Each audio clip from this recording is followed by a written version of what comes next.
이 시간 성탄절 어떻게 준비할 것인가, 성탄절 어떻게 준비할 것인가 라는 제목으로 하나님 말씀 증거하겠습니다.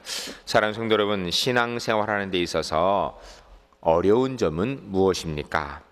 혹 환경이 어려우십니까? 아니면 상황이 많이 어려우십니까? 정말 환경과 상황이 어려워서 그것 때문에 신앙생활하는 데 근본적인 문제가 있는 것입니까? 주일 예배 드리기, 하나님 앞에 기도에 참석하기, 이런 것들이 정말 환경의 어려움들, 상황의 어려움들 때문인 것입니까? 우리가 우리 스스로에게 좀 더 정직해야 될 필요가 있습니다. 사실은 환경이 어렵고 상황이 어려워서가 아니라 중요성을 느끼지 못해서 아닙니까? 정말로 하나님이 내게 있어서 중요하고 예배가, 하나님 앞에 드리는 예배가 무엇보다도 소중하게 생각되어진다라면, 예배 드리는 것, 하나님 앞에 나오는 것이 내가 살아가는 힘의 근원이라고 느끼고 있다면, 피곤해도 힘들어도 환경이 어려워도 오지 말라 그래도 아마 예배의 자리에 나오게 될 것입니다. 환경은 결코 우리가 하나님 앞에 신앙생활하는데 어려움, 근본적인 문제라고 이야기할 수 없습니다. 고난과 시험이 닥쳐오는 삶이 인생입니다. 그러나 그로 인하여서 넘어질 수는 있어도 넘어진 자리에서 일어나지 않고 그대로 주저앉아 있는 것은, 그것은 바로 나의 책임인 것입니다. 그리스도인은 환경 속에서 하나님을 경험하는 사람입니다. 어떤 상황이든지 어떤 환경이든지 하나님의 힘 의지하고 승리하는 사람이 그리스도인 아니겠습니까? 그러므로 어떤 환경이 나를 덮쳐와도 그곳에서 주저앉는 사람이 아니라 다시 일어나는 사람, 하나님의 은혜를 붙드는 사람이 바로 하나님의 사람, 그리스도인일 것입니다. 오늘은 본문 말씀 우리가 읽어본 내용은 바로 아기 예수님이 이 땅에 오셨는데 가장 가까이에서 예수님을 만날 수 있는 기회를 놓쳐버린 사람, 환경, 상황, 바쁘다라는 핑계 때문에 정작 예수님이 찾아오셨는데 그 예수님을 맞이하지 못했던 사람이 오늘 본문의 배경에 깔려 있습니다. 바로 여관 주인입니다. 이 여관 주인은 다윗의 동네인 베들레헴에 살았습니다. 예수님이 태어나신 곳이죠. 그리고 그는 지나가는 사람들이 묵을 방을 찾는 여관을 운영하는 여관의 주인이었습니다. 예수님이 여관까지 찾아가셨지요. 그런데 그는 정작 예수님을 맞이할 수 있는 기회를 놓쳐버린 것입니다. 주님을 만나지 못한 것입니다. 주님께서 찾아오셨는데도 불구하고 환경과 상황 탓할 거 없습니다. 주님 원망하지 말고 우리가 정말 주님이 내게 찾아왔을 때 내가 주님을 제대로 맞이하고 있는가 한번 돌아봐야 될 것입니다. 성탄의 계절이 다가왔습니다. 벌써 성탄을 준비하는 대강절이 시작되어서 3주가 흘러서 오늘 세 번째 주일입니다. 여러분, 성탄절을 어떻게 준비하고 계십니까? 오늘은 본문 말씀을 근거로 하여서 성탄절 어떻게 준비해야 될까에 대한 말씀을 듣고자 합니다. 연말 연시라 바쁘고 일들이 많고 힘든 일이 많이 있습니다. 해마다 성탄절이 되면 올해도 성탄절이 되었구나라고 그렇게 지나가는 절기로 맞이하고 있는 것입니까?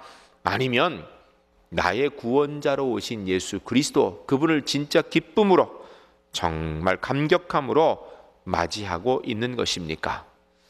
오늘 말씀을 들으면서 한번 돌아보시기 바랍니다. 나는 성탄절을 어떻게 준비하고 있는가? 지금 이제 성탄절이 2주도 남지 않았습니다. 남은 성탄절 기간을 정말 은혜 가운데 잘 준비하여서 성탄절을 성탄절답게, 성탄의 기쁨을 누리는 사람답게 맞이하는 우리 제1교회 성도님들 주 안에서 꼭 될 수 있기를 주님의 이름으로 간절히 축원합니다. 첫 번째 따라하겠습니다. 깨끗한 양심으로 준비합시다. 성탄절을 맞이하는 사람의 가장 기본적인 자세, 사실은 믿음도 아니고요, 양심이 있어야 된다는 것입니다. 양심이 무뎌지면 주님을 만날 수 없습니다. 해산할 때가 다 찬 여인에게 방을 내어주지 않고 쫓아내고 있는 여관 주인, 양심불량이죠. 상황을 돌아가서 살펴보게 되면 요셉은 목수 출신입니다. 옷이 아마 남루했을 것입니다. 그것도 오랜 시간 여행을 하여서 남루한 옷을 입고 배가 많이 불러서 만삭이 된 여인을 데리고 방을 찾으려고 할 때에 방을 주는 사람이 아무도 없었습니다. 이유가 있었습니다. 바로 오늘 본문에 보게 되면 가이사 아구스토라는 황제가 집권하고 나서 그 로마 제국 전체에 자기가 태어난 곳에 가서 모두 다 호적을 하라라고 명령하였습니다. 아마 인구 조사를 한 것 같아요. 그러다 보니까 이 베들레헴에도 수많은 사람들이 몰려와서 그곳에 자기 호적을 올리기 위하여서 시간을 지내다 보니 여간마다 사람이 인산인해로 가득 찼을 것입니다. 아마 정상적인 여관 거래값으로는 방을 얻지 못했을 것이고, 아마 여관 주인은 이때 특별한 대목으로 한몫 잡기 위해서 방이 있어도 남루하고 허름한 옷차림을 한 사람의 방을 주지 않을 것입니다. 왜냐하면 훨씬 더 많은 값에 훨씬 더 많은 돈을 받고 방을 내어줄 수 있는 그런 상황이기 때문입니다.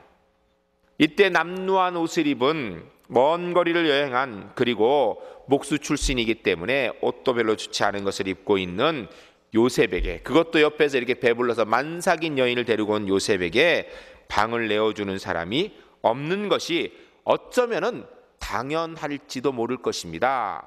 그러나 사실 이거 양심불량이죠. 뭐 믿음까지 얘기할 것도 없어요. 한번 생각해 보시기 바랍니다. 지금 해산할 때가 곧 나아져서 내가 거절하면 노상에서 해산할지도 모를 여인, 그 여인을 눈에 들어오지 않아서 그가 충분히 돈벌이가 되지 않는 것 때문에 내치고 있는 것, 이건 믿음의 문제가 아니라 양심의 불량인 것입니다. 왜 이렇게 된 것입니까? 왜 이렇게 양심 불량인 상황이 오늘 본문에 있는 것입니까? 이유는 아주 간단합니다. 돈 때문입니다. 하나님께 관심 있는 것이 아니라 세상에 관심이 있기 때문입니다. 돈 따라 살면 누구든지 양심이 무뎌지게 되어 있습니다. 예수 믿는다고 하면서 양심 불량이 되어서는 안 될 것입니다. 믿음 생활한다고 하면서 양심 불량이 된다면 더 말할 것도 없을 것입니다. 이웃의 고통에 무덤덤하고, 그리고 우리가 성탄절이라고 나와서 성탄 찬양을 하고 있다라면 우리 하나님께서 그 찬양 받으시겠습니까? 마태복음 18장 말씀에 보게 되면 1만 달란트 빚진 자의 비유가 나옵니다. 한 왕이 한 사람에게 1만 달란트를 빌려주었다라는 것입니다. 1만 달란트는 어마어마한 금액입니다. 왜냐하면 한 달란트가 장정이 1년 동안 일해서 벌을 수 있는 돈입니다. 그러니까 1만 년을 일해야 벌을 수 있는 돈이 1만 달란트입니다. 도저히 사실은 갚을 수 없는 돈입니다. 어떻게 다 이런 빚을 졌는지 모르겠습니다. 그런데 아마 이 사람이 왕의 눈을 피하여 늘 도망다녔겠죠. 어느 날 왕이 괘씸하여서 병사들에게 잡아오라 했습니다. 잡아오니까 이 사람이 싹싹 빌면서 얘기합니다. 봐주십시오. 내가 갚겠습니다. 왕이 이야기하기를 소용없다. 이제까지 기회를 줬는데도 아직 안 갚는 거 보니까 너 네 집도 팔고 네 가족도 팔고 너도 팔아서 이 빚을 당장에 갚아라 라고 이야기합니다. 그러자 이 사람이 사정사정합니다. 내가 안 갚으려는 것이 아니라 갚으려고 지금 하고 있다고, 곧 갚을 거라고 애써 사정하니까 왕이 불쌍히 여겨서 그 빚을 탕감해 주었다라는 것입니다. 사실은 이 사람이 갚을 수 있는 능력이 없죠. 1만 년을 일해서 벌을 수 있는 돈을 어떻게 갚겠습니까? 왕이 알고 그를 용서해 준 것입니다. 이 사람이 너무너무 기뻐서 밖에 나가는 가운데 자기에게 100데나리온의 빚을 진 동관 친구를 만났다라고 얘기합니다. 100데나리온도 작은 돈은 아닙니다. 왜냐하면 한 데나리온이 장정이 하루 일에 버는 돈이니까 100일을 일해서 벌은 임금이에요. 결코 작지 않은 돈이지만 1만 달란트에 비하면 아무것도 아닌 돈인데 그 빚진 자를 보고 용서해 줬으면 좋았을 텐데 그의 목을 잡고 끌고 오면서 당장에 갚으라고. 그러게 이 동관이 친구가 하는 얘기가 내가 갚겠노라고, 꼭 갚겠다고 아무리 사정해도 그를 잡아도 옥에다 가둬놓고 그 돈 갚기 전에는 절대 나오지 못할 것이다 라고 그렇게 옥에 가둬버렸습니다. 옆에 다른 사람이 가만히 보니까 기가 막히거든요. 1만 달란트를 탕감받았는데 겨우 100데나리온 가지고 그것 가지고 친구를 옥에 가둔 것을 보고 너무 황당하여서 왕에게 가서 이야기하였습니다. 왕이여, 왕이 1만 달란트를 탕감해 준 그 종이 탕감받고 나가다가 100데나리온 빚진 친구를 보고 그거 갚으라고 옥에 가두더이다. 왕이 진노하여서 그 사람을 불러서 옥에 가두고 네가 그 빚을 다 갚기 전에 절대로 못 나올 것이다 라고 가두었다라는 그런 얘기가 나옵니다. 이 본문의 얘기는 비유죠. 1만 달란트는 바로 하나님께서 육신을 입고 이 땅에 오셔서 죄인된 우리의 죄를 위하여 그의 생명을 주신 값을 이야기하는 것입니다. 도저히 우리가 갚을 수 없는 값이에요. 100데나리온이라는 것은 우리가 이 땅의 삶을 살아가면서 우리의 능력 안에서 베풀 수 있는 것들을 이야기하는 것입니다. 그런데 1만 달란트의 생명의 은혜의 빚을 탕감받은 우리가 100데나리온, 적은 것 아니지만 그것 용서해 주지 못하고 탕감해 주지 못한다라면 그거 하나님 앞에서 옳은 일이겠습니까? 성탄절이 무슨 날입니까? 하나님이신 우리 예수님께서 나의 죄를 용서해 주시기에 이 땅에 육신을 입고 오신 날입니다. 그분이 나 때문에 십자가에 달리셔서 돌아가시고 내가 가야 될 사망의 권세에 대신 잡히셔서 내 죄를 용서해 주신 은혜의 날의 시작이 성탄절입니다. 그런데 이 성탄절을 맞이하는 우리 제1교회 성도님들께서 만일에 이웃들에게 조그마한 은혜도 베풀지 못하고 이웃들에게 조그마한 사랑도 조그마한 용서도 하지 못하고 그리고 성탄절을 맞이한다고 찬송 부르고 캐롤 부르고 그리고 나와서 축하한다고 하면 우리 아기 예수님께서 기뻐하시겠습니까? 우리 교회가 지난 한 달 동안 성탄절 사랑의 쌀 모으기 운동을 하였습니다. 쌀은 1톤 정도가 모였습니다. 그리고 현금으로 모여진 것이 약 1,000만 원이 모였습니다. 1톤의 쌀과 1,000만 원의 현금을 성탄의 소식을 전하는데 지금 사용하는 중에 있습니다. 귀한 일이죠. 여기에 우리 성도님들이 많이 동참하셨습니다. 약 500분 정도가 동참하였습니다. 많이 했죠. 그럼에도 불구하고 우리 교인 숫자에 비하면 많이 했다라고 얘기할 수 없습니다. 여러분, 성탄절이 무슨 날입니까? 은혜의 날, 구원의 날 아닙니까? 이 성탄절을 맞이하면서 성탄절에 받은 은혜에 조금이라도 보답할 제사로 살지 못한다면 이건 믿음의 문제가 아니라 양심이 잘못된 것 아니겠습니까? 여관 주인 양심만 살아 있었어도 돈 조금 벌려는 것보다 배가 불러서 곧 해산할 여인을 불쌍히 여길 수 있는 눈만 있었어도 양심적이만 했어도 아기 예수님을 따뜻한 방에 모시고 맞이하는 영광을 누렸을 것입니다. 우리도 마찬가지입니다. 우리도 이 땅에서 정말 양심적으로 받은 은혜에 조금이라도 보답하는 믿음의 자세로 살아가야 바른 성탄을 맞이하는 사람 되지 않겠습니까? 성탄절 이제 2주 남지 않았습니다. 남은 시간 동안 내가 손을 열어서 베풀어 줄 사람, 내가 용서해 줄 사람, 내가 무언가 성탄의 기쁨을 전해야 될 사람이 어디에 있는지 크게 눈 뜨시고 찾아보시고 주님의 이름으로 베푸시고 조금이라도 성탄의 은혜에 나도 베풀므로 동참했다라는 그 은혜 가지고 근본 성탄절 맞이할 수 있는 우리 제1교회 성도님들 주 안에서 꼭 될 수 있기를 주님으로 간절히 축원합니다. 두 번째 따라하겠습니다. 분주함은 주님을 만나지 못하게 합니다. 이 베들레헴은 호적하기 위하여 수많은 사람들이 몰려왔다고 합니다. 방이 없는 것이 정상입니다. 그 가운데 마국간에서라도 간신히 예수님께서 자리를 얻어서 태어나시게 된 것입니다. 여러분, 당시의 여관 주인의 모습을 상상해 보시기 바랍니다. 그는 예수님을 눈앞에 두고도 예수님을 제대로 맞이하지 못한 것입니다.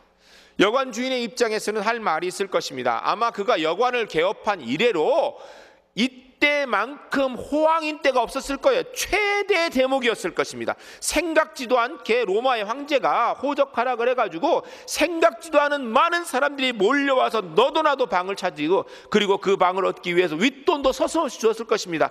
어쩌면은 이 여관 주인이 상술이 뛰어나다라면 그러면 허름한 사람은요 방이 있어도 안 줬을 것입니다. 왜요? 더 많은 돈을 내어줄 사람이 왔을 경우에 방을 못 내줄 것 생각하여서 아마 그랬을 것입니다. 그런데 이런 상술이 뛰어난 점을 가지고 대목을 누리는 가운데 이 여관 주인은 결국 예수님을 맞이하지는 못하였던 것입니다. 여러분, 예수님이 누구입니까? 역사의 주인이십니다. 역사가 예수님의 탄생을 기준으로 BC와 AD로 나누게 됩니다. 여러분 들어보셨죠? BC라는 것은 Before Christ, 예수님 탄생 전이라는 뜻이고요. AD라는 것은 아노 도미네에서 예수님 탄생 후라는 라틴어입니다. 앞에는 영어이고요. 예수님을 탄생을 기준으로 해서 기원 전, 기원 후가 나뉘어지게 되고 예수님이 오시니 새로운 역사가 시작된 것입니다. 사람들 중에 수많은 사람들이 예수 그리스도를 나의 구주로 만남으로 그의 삶이 바뀌고 세계관이 바뀌고 인생관이 바뀌었다고 하는 사람들이 부지기수입니다. 죽음의 문턱에서 예수님을 만남으로 인하여서 영생의 생명의 은혜를 가지고 새로운 믿음의 삶을 사는 하나님의 사람들이 우리의 인생의 역사 가운데 부지기수로 있습니다. 세상의 민족의 주인공이신 예수 그리스도, 그분이 찾아오셨는데 그 문 앞에서 그를 맞이하기는커녕 문전박대해버린 사람이 여관 주인이었습니다. 왜 그랬습니까? 이유는 딱 한 가지예요. 영안이 부족해서 이게 아니라요, 바빠서 그랬어요. 어쩌면은 이 여관 주인이 평상시에 이렇게 바쁘지 않았을 때라면 그의 눈에 곧 해산할 것 같은 여인의 배가 보였을 것입니다. 내가 쫓아내면 이 여인이 길에서 아이를 낳겠구나라는 측은지심이 아마 들었을 것입니다. 그런데 너무 바빠서 돈 버느라고 정신이 없어서 대목을 즐기느라고 그 회사나이 가까운 여인이 눈에 들어오지 않았던 것입니다. 사랑하는 성도 여러분, 정말 중요한 것을 바쁘면 놓치기가 쉽습니다. 먹고 사느라고 바빠서, 삶이 바빠서, 연말 연시라 바빠서 정말 나의 죄를 해결해 주시는 예수님을 우리가 제대로 맞이하지 못할 수 있다는 것입니다. 여관 주인 너무 바빴습니다. 대목을 보내느라고. 바쁘다라는 것 세상적으로 재미있다는 이야기입니다. 돈 버는 건 너무너무 재밌는 거겠죠. 그런데 사업이 커지는 건 너무너무 재밌는 거겠죠. 그러나 누구를 위해서 그가 지금 살고 있는 것입니까? 저는 우리 그리스도인들이 바쁘게 살아야 된다고 생각합니다. 열심히 일해야 됩니다. 그러나 누구를 위해서인지가 분명해야 됩니다. 주님을 위해서입니다. 더 나아가 아무리 바빠도 그 바쁜 가운데 주님 앞에 나와서 조용히 내가 왜 사는지, 내가 무엇을 위해 사는지 이것 한번 생각해 볼 여유는 가져야 되지 않겠습니까? 연말 연시라 굉장히 바쁩니다. 성탄절이 연말에 딱 껴있어서 성탄절 때가 되면 늘 바빠요. 저도 바쁩니다. 아마 여러분도 바쁘실 거예요. 회사도 바쁘고 가정도 바쁘고 일이 많습니다. 연말 정리해야 되죠. 또 새해 맞이해야 되죠. 준비해야 되죠. 그러다 보니까 모임도 많고 일들이 많습니다. 그러나 기억하시기 바랍니다. 진짜 내가 관심 가져야 될 것을 바쁘다는 핑계로 놓쳐버리진 않습니까? 진짜 내가 꼭 붙들어야 될 것을 바쁘다는 것 때문에 혹시 놓쳐버리진 않습니까? 땀 흘려 일하는 것, 열심히 사는 것 중요합니다. 그러나 진짜 중요한 문제를 놓치지 않고 열심히 일해야 되는 것입니다. 짧은 인생을 마감하고 영원한 순간 앞에 섰을 때 창조주 하나님 앞에서, 내 생명의 주인인 하나님 앞에서 내가 어떻게 살았는지 결산할 때가 있습니다. 이번 성탄절 그것을 잃어버리는 비극을 우린 더 이상 겪어서는 안 될 것입니다. 간절히 바라건대 우리 제1교회 성도님들 조용히 시간 내어서 바쁘더라도 성탄절, 이번 성탄절 내가 어떻게 준비할까? 무엇하고 지낼까? 성탄절 왜 내게 있는 것인가? 내가 이 성탄절 어떻게 보내야 될 것인가? 깊이 생각하시기 바랍니다. 한 템포 좀 늦추어서 정말 성탄절을 성탄절답게 맞이할 수 있는 우리 제1교회 성도님들 주 안에서 꼭 될 수 있기를 주님을 간절히 축원합니다. 세 번째 따라하겠습니다. 주님에 대한 기대함으로 준비합시다.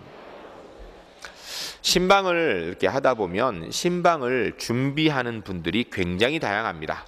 어떤 분은 신방을 받기 위해서 목사님 교회 오신다고 사실 목사님 오는 게 아니라 하나님을 맞이하는 마음으로 막 집안 청소를 하고요. 어떤 분은 도배까지 새로 합니다. 가끔 보면요, 신방 갔는데 보면 모습이 초췌해. 왜 그러냐니까 청소를 안 하던 청소 너무 열심히 해가지고 몸살이 나서 그렇다고 그래요. 그러면 하시는 말씀이, 목사님 정기적으로 신방 오면 우리 집이 깨끗할 것 같다라고 그렇게 얘기하는 남편도 옆에 계시더라고요.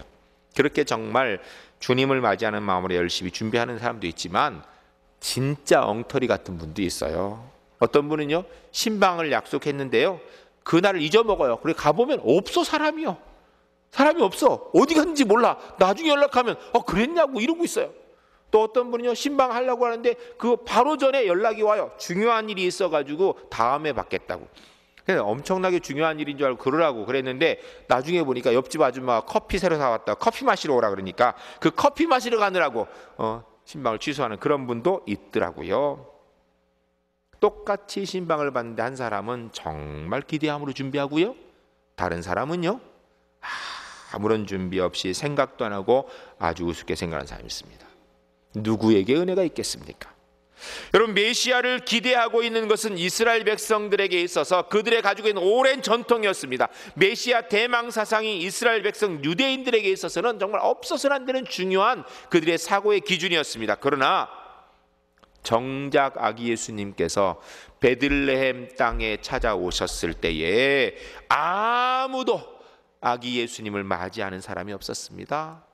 여관 주인조차도 그 문 앞에 찾아갔는데도 그들도 예수님을 아무도 맞이하는 사람이 없었습니다. 말은 메시아를 기대하고 대망한다고 말은 하고 있는데 진짜 기대하는 마음이 그들의 속에는 없었던 것입니다. 요한복음 1장에 보면 이런 말씀이 있습니다. 자기 땅에 오매 자기 백성이 영접치 아니하였으나, 만왕의 왕 되신 하나님께서 이 땅에, 자기 땅에 왔는데 아무도 예수님을 맞이하는 사람이 없었다라는 것입니다. 주인이 왔는데 아무도 영접하지 않았다는 것입니다. 여기가 끝이라면요, 우리 참 심각합니다. 그런데 그 다음 말씀이 12절에 보면 이렇게 되어 있습니다. 영접하는 자고 그 이름을 믿는 자들에게는 하나님의 자녀가 되는 권세를 주셨으니, 누구든지 예수 그리스도를 기대하고 그분을 맞이한다면 구원받은 하나님의 자녀 된다라는 것입니다. 예수 그리스도를 나의 구주로 영접하면 살아계신 하나님의 자녀로서의 감동과 감격이 있다라는 것입니다. 성탄절이 무슨 날입니까? 우리 주님께서 나의 구원을 위해 이 땅에 오신 날입니다. 우리가 성탄절을 진짜 기대함으로 하나님께서 내게 구원의 은혜를 베푸신 시작의 날인 줄 알고 정말 감격함으로 맞이해야 되지 않겠습니까? 그런데 정말 우리가 제대로 주님께서 우리의 심령에 찾아오시도록 준비하고 있는 것입니까? 아니면 아직도 바빠서 말은 기대한다고 하는데 진짜 주님을 기대함이 없고, 성탄절이라고 늘 지나가니까 올해도 그냥 됐구나, 연말연시 안 그래도 바쁜데 밖에서 들썩들썩 하니까 교회 안에 성탄절인가 보다 이러고 혹시 지내지는 않으십니까? 왜 성탄절이 우리에게 정말 나의 구원의 시작의 날인데 느끼지 못하는 것입니까? 욕심 때문입니까? 이기심 때문입니까? 무관심 때문입니까? 아니면 바빠서입니까? 아니면 세상이 너무 재미있어서입니까?